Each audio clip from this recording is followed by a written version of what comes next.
Hello, and you can call me Lily, and today I'll be providing tips on painting with watercolor and Clipstudio paint. This series is divided into three parts. The first, watercolor basics. The second is tips with painting skin with watercolor. And the last is taking everything we've learned and applying it to an actual painting. In this first video, I'll give you some of my basic tips to working with watercolor. Throughout this whole entire series, I'll be only using 4 tools. There are 3 brushes and 1 blender. The first 2 brushes are built into Clipstudio itself with its latest update. The second set of tools are available to download in Clipstudio's assets for free. Now, my favorite brushes for watercolor are the first 2, the wet wash and the wet blotting ink. These mimic actual traditional watercolor effects. Now, in case you're not familiar with traditional art in watercolor, wet wash is usually when there's more water and less paint pigmentation. So you get a more softer, more muted look, less intense colors, and you have to layer a little bit more. Now, the great thing about these brushes is that they have sort of a built-in texture to them, so you don't really need to use textured paper. Now, the second set of tools are a blender and a brush as well. These are available in the watercolor marker set, and it's for free in Clipstudio as of today, and they are in Japanese script. The brush gives a little bit more of a pigmented look than the wet washes. Now, I did not change any of the settings to any of these tools. They are in their standard settings that they came in.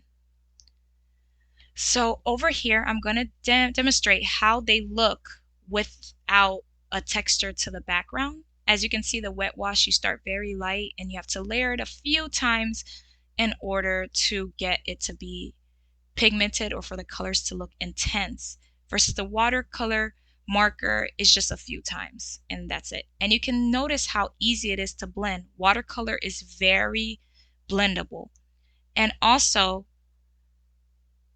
it picks up the color of whatever paper is used underneath it. So over here, I'm drawing a bee from the top of my head, or trying to, and failing at it. But for this sake, I want to show you guys how you draw or paint with with watercolor on textured paper. Now, digital artists tend to favor textured paper because it gives that more traditional look. This paper is available for download in Clipstudio's assets. At the time of this video, it's also free, and I believe it's just called watercolor paper. But you can use any paper you wish. So one key thing with watercolor is the #1 rule is you must start light and then you go dark. Watercolor is not a pigmented medium at all, whether it's digital or traditional.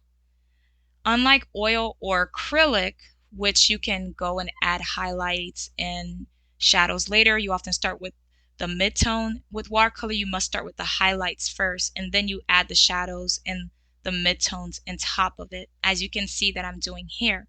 It's from light to dark, desaturated to saturated. And as you can see, the watercolor marker is easier to be able to layer the intensity of the colors. And the blender, I'm just showing how to blend it. So here is an apple, and a lot of watercolor artists tend to leave the lines, but I'm going to show you that you don't require lines for watercolor painting if you don't want them. So as you can see, I started really light because watercolor picks up whatever tone of the paper that is under it. So I toned it to be yellow, so you can see the yellow show through the apple.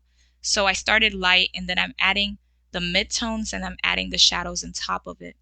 As you can see, I left an area for the highlight, and at this point I'm just adding the shadows and I'm refining the edges.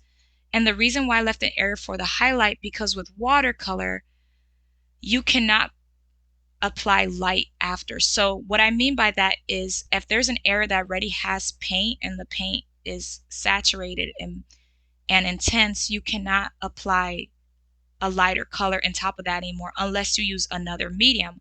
Watercolor artists in real life like to use other mediums such as white gel pens or acrylic paint to get a highlight after the fact. But if you just want to leave it pure watercolor, then you might just want to leave an area for the highlights and leave them alone and just apply the midtones and the shadows around it. Over here, I'm cleaning up the edges and I'm adding a seed with the red.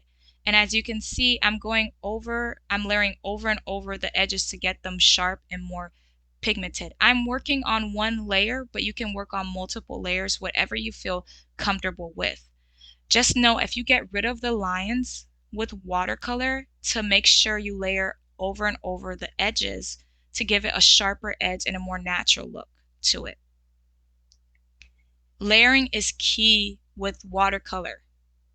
So these are the basics, and I hope this has helped. And I will catch you in the next video when we'll talk about skin. Ciao.